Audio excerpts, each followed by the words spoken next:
इस कहानी की शुरुआत में हम टोनी नाम के एक टैक्सी ड्राइवर को देखते हैं और यह अपनी गाड़ी को लेकर एक घर के पास में आता है। इसके पास में एक सैम नाम का बंदा आकर इसके साथ में बातें करने लगता है। तभी उस घर में से और भी ज्यादा लोग आने लगते हैं। असल में सैम एक मूवी शूट करता है और यह सभी लोग इसके साथ में है। तभी इसी घर में से एक कैसी नाम की लड़की बाहर आती है जो देखने में काफी ज्यादा खूबसूरत थी और यह लड़की इनके मूवी की मेन कैरेक्टर है। सैम ने ही टोनी को इस जगह पे बुलाया है क्योंकि इन्हें मूवी शूट करने के लिए दूर दूर जाना पड़ता है और इस मूवी का सारा खर्चा मूवी का प्रोड्यूसर उठा रहा है। और अब ये सभी लोग टोनी के गाड़ी में बैठ जाते हैं और जाने लगते हैं शूटिंग लोकेशन की ओर। तभी मूवी का प्रोड्यूसर टोनी से पूछता है कि क्या तुम्हें मूवी देखने में इंटरेस्ट है। टोनी कहता है कि उसने सबसे ज्यादा मूवी कैसी की देखी है और कैसी मूवी में काफी अच्छा काम करती है जिसकी वजह से कैसी मुझे काफी ज्यादा पसंद है। इसके बातों को सुनकर कैसी को बहुत ही ज्यादा अच्छा लगता है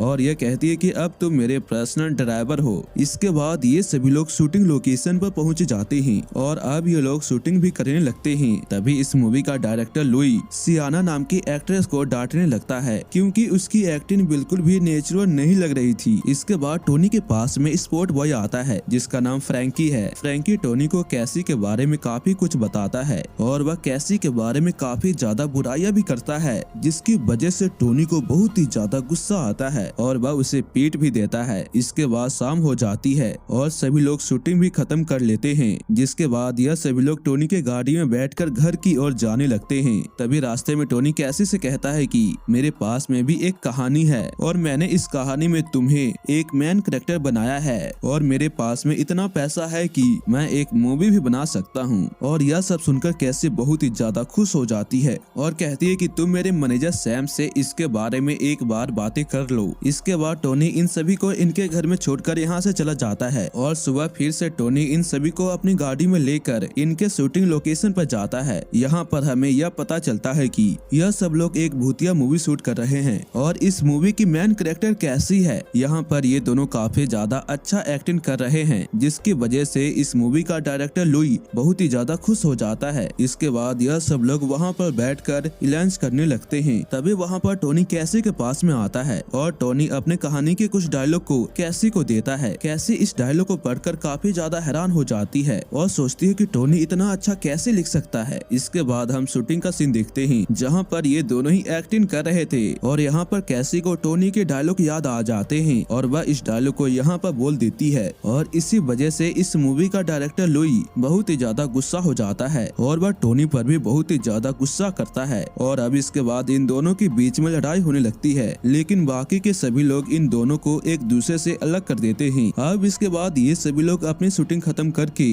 वापिस से अपने घर पर चले जाते हैं। तभी हम टोनी को देखते हैं जो अपनी गाड़ी के पास में खड़ा था और उसके पास में आता है फ्रैंकी। टोनी फ्रैंकी से कहता है कि क्या तुम मेरा सामान निकालने में मदद करोगे क्योंकि मैं घर जा रहा हूँ। जब फ्रैंकी टोनी का मदद करने के लिए गाड़ी के डिक्की को खोलता है तभी टोनी एक हथौड़े से इसके ऊपर हमला करके इसे जान से मार देता है। और टोनी ने ऐसा क्यों किया हमें आगे पता चलेगा। टोनी इसकी बॉडी को वहीं पर डिक्की में रख देता है और अब इसके बाद टोनी घर के बाहर सो रहे सैम को अपने पास में बुलाता है। टोनी सैम से कहता है कि मैं एक मूवी बनाना चाहता हूँ। जिसके बाद सैम उसे कैमरे के बारे में कुछ जानकारी देने लगता है। इसी बीच टोनी अपने पास में से एक गन को निकालता है और सैम से कहता है कि तुम्हें मेरी बात माननी होगी नहीं तो मैं तुम्हें यहीं पे जान से मार दूंगा। जिसके बाद सैम उसकी बात को मान जाता है और अब ये सभी लोग उसी रात अपने शूटिंग लोकेशन की ओर जाने के लिए टोनी के गाड़ी में बैठ जाते हैं। शूटिंग लोकेशन की ओर जाते जाते सुबह हो जाती है। तभी हम सैम को देखते हैं जो अपने कैमरे से यह सब कुछ रिकॉर्ड कर रहा था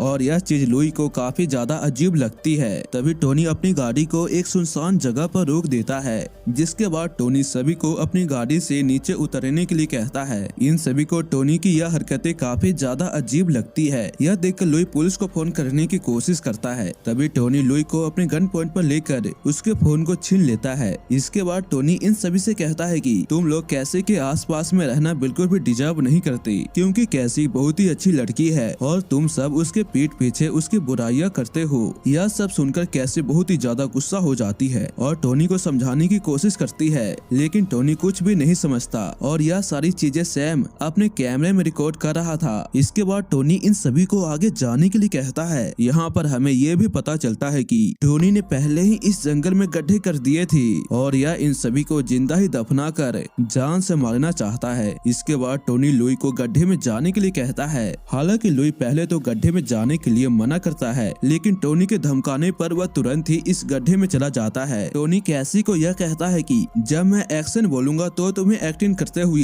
इस गड्ढे को भरना होगा, और एक्शन बोलने पर कैसी ऐसा नहीं करती, लेकिन टोनी उसे जान से मारने की धमकी देता है। जिसके बाद कैसी इस गड्ढे को भरने लगती है। लुई को ऐसा लगता है कि अगर वह गड्ढे से निकलेगा नहीं तो टोनी उसे जिंदा ही दफना देगा, इसलिए यह जल्दी से बाहर आ जाता है। और यह देखकर टोनी को बहुत ही ज्यादा गुस्सा आता है और वह कैसी से कहता है कि तुम्हारे हाथ में जो फावड़ा है उससे तुम लुई को जान से मार दो, और अगर तुमने ऐसा नहीं किया तो मैं तुम्हें यहीं पे जान से मार दूंगा। जिसके बाद सैली बहुत ही ज्यादा डर जाती है और लुई पर हमला करके उसे जान से मार देती है। तभी वहाँ पर एक सिया नाम की एक्टर अपनी जान बचाने के लिए भागने की कोशिश करती है, लेकिन टोनी किसी तरह से सियाना को पकड़ ही लेता है और उसे एक गड्ढे में डालकर एक चाकू से बार बार हमला करके इसे जान से मार देता है। तभी हम कैसी को देखते हैं जो अभी भी इस गड्ढे को भर रही थी।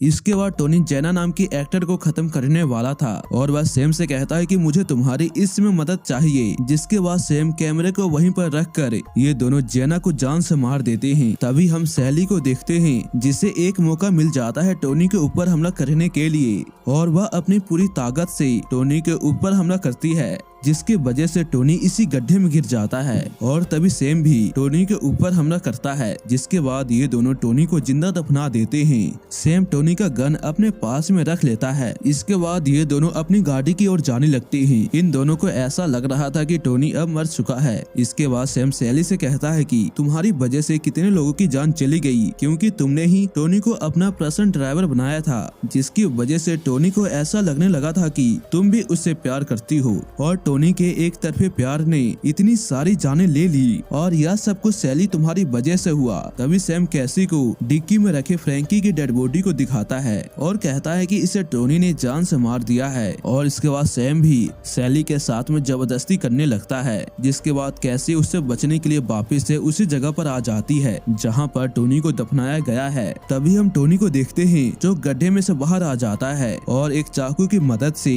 सैम को जान से मार देता है। और यह सब देखकर कैसी बहुत ही ज्यादा डर जाती है और उससे ऐसा लगने लगता है कि कहीं टोनी उसे भी जान से ना मार दे। लेकिन तभी टोनी कहता है कि मैं तुमसे बहुत ही ज्यादा प्यार करता हूँ और मैं तुम्हें नुकसान पहुँचाने का सोच भी नहीं सकता। और इसी के साथ ये कहानी यहीं पे खत्म हो जाती है।